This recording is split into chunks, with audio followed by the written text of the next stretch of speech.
What is up, guys? It is AJ from MMA Experts, and this is the UFC Fight Night Lewis vs. Oleinik full fight card recap. Gonna talk about the fights a bit, talk about my thoughts, quickly go over it. There's some individual videos on some of the fights that I felt were most deserving to talk about, but we will also talk about the fights here and just things that maybe I missed by not putting them in individual videos. But let's get into it. The first fight of the night I'm gonna start with and work my way up to the main event. So if you want to skip past, go right ahead. Excuse me again. Irwin Rivera, Ali Al-Quazi. What a performance for Irwin Rivera. Gets it done by a split decision. I pick Al-Quazi. I thought that he would win it, but at the end of the day, Irwin Rivera is a tough guy. He gets a hard-fought split decision. Congrats to him. Let's see what's next for him at 135. He's an interesting guy there. I don't know how high his ceiling is, but we'll find out. Yusuf Zalal, though, I was super impressed with against Peter Barrett. He's a really bright prospect at 145, 23 years old. I think he has potential to be a really good fighter. I want to quickly pull up his record and see who he's fought inside the octagon. Peter Barrett, Jordan Griffin, Austin Lingo. I mean, I'm impressed by that. Has a lost 2 years. What's this? 2019, so a bit over a year ago. Matt Jones, Jose Marcico, but he seems very improved since these moments, and I think that he's a legit guy at 145 in the future. Right now, I don't want to give him a title shot or anything crazy, but you slowly build him. Peter Barrett, I think they'll keep him around, maybe give him a fight against someone towards the back end of the division, maybe somebody a little lesser than like a very tough prospect like Yusuf Zalal, or they use him against another tough prospect. Gavin Tucker defeats Justin James at 145. He ended that hype train quickly. Justin James had that big knockout of Frank Camacho. He loses here to Gavin Tucker. Tucker looked really good. I was very impressed by him. He looked better than I expected, better than I've seen him in the past. Congrats to him. I think Tucker has a bright future at 145. He's a fun guy to watch. I don't know how high his ceiling is just yet, but I think he looked pretty good against James, and I think we found out James maybe isn't an elite level contender. I do want to click on James just to see. I mean, you saw that 41-second knockout of Frank Camacho was very impressive, but it was at 155 also. He fought here at 145. Kind of don't like that. Maybe he should think about going back up. Let's see where he fought here. Did he fight? He fought at catchweight 165. I'm just trying to see where his weight class usually lies. I mean, he fought at lightweight a lot, so I think go back up to lightweight. I don't know why he's, dropping as much weight. I think the cut maybe took a bit away from his stamina, and obviously I'm not making an excuse for him, but I just think that maybe he should go up to 155 pounds once again. For Gavin Tucker, though, I think he's on a 2 or 3 fight win streak now. Yeah, 2 in a row. I mean, he looks pretty good. He did lose to Rick Glenn years ago. He's been injured a bit. If he can stay healthy, I think he's a fun guy to watch at 145. Now, moving up, Andrew Sanchez brutally knocks out Wellington Turman. It was, damn brutal. Put him out cold and then cracked so much shots on the ground. I was so impressed. I mean, wow, Andrew Sanchez looked really good. I think he's a fun guy at 185. I think he's moving towards that top 15 level competition. I think he has the tools to be a guy at the back end of the top 15. I think he just needs to get a bit more consistent. We've seen him drop fights in the octagon, but I definitely think there's a bright future there. Now, Wellington Turman, young guy. I believe he's only like 20-something. Let me look. I think he's like 24. 24 years old. I mean, he's got 1 loss in the octagon now. Excuse me, 2. He lost a split decision to Carl Roberts in his debut. Nothing to be disappointed about. Beat Marcus Perez and then loses to Sanchez. Not bad at all. I think he's a fun guy to watch. I think that he could be good over these next few years and just slowly progressing him towards a more elite level skill set.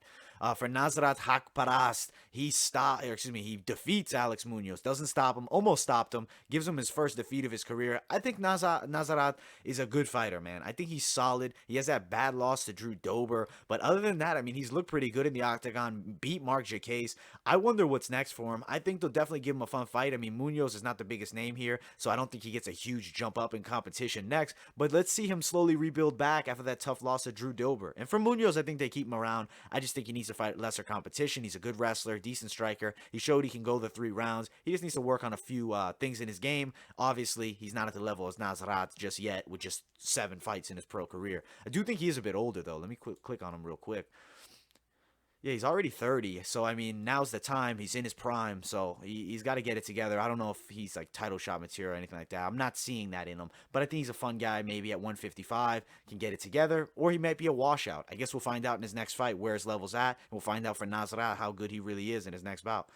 So Kevin Holland, Joachim Buckley, big knockout win for Kevin Holland. I thought he was gonna beat Buckley. I predicted a stoppage victory, and he did pull it off.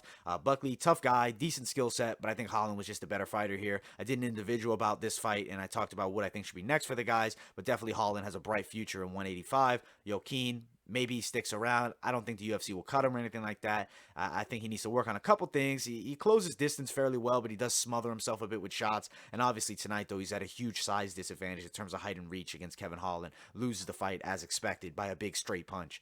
All right, so Tim Means and Laureano Starpoli. Means looked good in this fight. I was impressed by Means. Starpoli got cracked by some shots. But at the end of the day, Tim Means is here to stay, man. He's not messing around. I think he's an OG vet. I mean, he's tough as nails. Let's see. He lost to Rodriguez, but he stepped it up and beat Starpoli here. Has the win over Alves. He's a fun guy at 170. I don't know a next matchup for him, but something exciting. For Laureano, I think he sticks around for sure. But he's not elite level. He's decent, and he lost to a tough vet here. I mean, he doesn't have nearly as much fight experience, and Means shown that in the fight. He showed that he's got much more experience.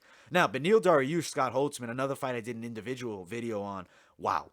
Absolute wow. Beneil Dariush looked very good. I think Beneil is an elite guy at 155 pounds. He could possibly be in the top 10 very soon. Like, really soon. He looks really good. But I mean, yes, he lost to Hernandez, draw with Dunham, lost to Edson Barboza, but this is a long time ago now. His game has changed. Win against Thiago Moyes, who's tough. Win against Drew Dover, who's now looked damn good. Just knocked out Alexander Hernandez in his last bout. Destruction of Frank Camacho. Beat Drakkar Klose, and now beats Scott Holtzman. I mean, damn. Beneil Dariush is good, and he's only 31. I think he's in his prime right now. 5-fight win streak. Watch out for Beneil Dariush. Scott Holtzman, on the other hand, good fighter. I think he gets another fun fight, but definitely Beneil Dariush was too much for him here. Okay, Jana Kunetskaya defeats Julija Stolerenko. Jana looked dominant. It wasn't even competitive. Great performance, I would say, in terms of, showing a vast array of skills, and especially that clinch work, grappling skill. It was all Jana all night. I mean, congrats to her. We'll see what's next. I don't have an exact name off the top of my head, but I mean, she's had a weight class at the women's 135 where there is a lot of savages, but I think she could do fairly well, and we'll see. I mean, I think she's definitely going to be a name that stays. She did fight Chris Cyborg. She's had big fights, and she'll definitely be sticking around in the women's 135 class for a while. Now, moving up, Darren Stewart, quick submission of Maki Pitolo, dedicates to this fight to his late friend. I mean, Darren Stewart looked good, man. He's a good fighter. He's fun to watch. I made an individual video on this one. I think that Darren Stewart's a fun guy at 185. Was coming off a loss. I mean, if he fights good grapplers, he does have a hard time because they will hold him down, hit him with shots, beat him up a bit, and then win a unanimous decision. But at the end of the day, if he fights a guy who's willing to strike and engage, he can win. He showed submission game as well. I can tell Darren Stewart's a really good fighter, and I think he has a decent ceiling at 185. I think he could be a little bit better than he's even shown, and I think we'll see that over the next year or so, that he is a bit better than most people expected. I think he's got the skill set to do so. And Mackey's tough. Mackey will be back without a doubt. He's a good fighter. He's a good young kid. He's tough. Chris Weidman, though, what a performance. I'm not going to say that. What a performance because he won. I mean, I was like, yo, Chris Weidman just won the fight. He pulled it off. I've rooted for Weidman. I thought he would win a decision. I knew it would be a kind of sloppy fight. I didn't think he would look that great, which he didn't. But he beat Omari Akhmedov. Congratulations to him on that. Omari, tough guy. Weidman, he's not showing that Weidman of old look. It's not the OG Weidman. He's gone downhill. But at the end of the day, I do think he's still a player at 185. Maybe you give him Brunson next. Maybe you do an Anderson Silva trilogy. Who knows? I think there's guys that definitely can beat him there, though. And hopefully he doesn't get pushed in too fast to an elite level fight, because I do believe he'll lose again to an elite level guy, man. He's good, but I don't know. It's not the Weidman like back in the day where he was a killer. And now main event, we're already there. Aleksei Oleinik gets knocked out by Derek Lewis. He looked good in the first round. I mean, he got hit by some shots. He got beat up on the ground a bit, but he did have some submission attempts that were close, especially that Americana lock. But at the end of the day, Derek Lewis pulls it off, wins his fight by knockout. One big shot lands. It was all Lewis. He knew it. I think he knew that if he landed one big punch, he could knock Aleksei Oleinik out. Derek Lewis can knock anyone out. I'm excited to see what's next for Derek Lewis, man. I think he's still in the elite of the elite at 265 pounds at heavyweight. He said he wants to lose 15, 20 pounds. I'd like to see him maybe lose 10, and I think that's a substantial difference. I think that's definitely what's going to happen. He's going to train harder. He's coming back. I think that he really wants to be a contender, and with now the champion, or excuse me, former champion, Daniel Cormier will be retiring. I mean, if Derek Lewis wins a couple more fights, we could see him fighting for a belt again. Don't think that he's never getting another title shot. He definitely has the potential to do so, and that was a huge win here against Aleksei Oleinik, and he showed his strength. Granted, his last two fights wasn't super impressive, but he looked impressive against Oleinik, which I think was really good for his career. It gives him a boost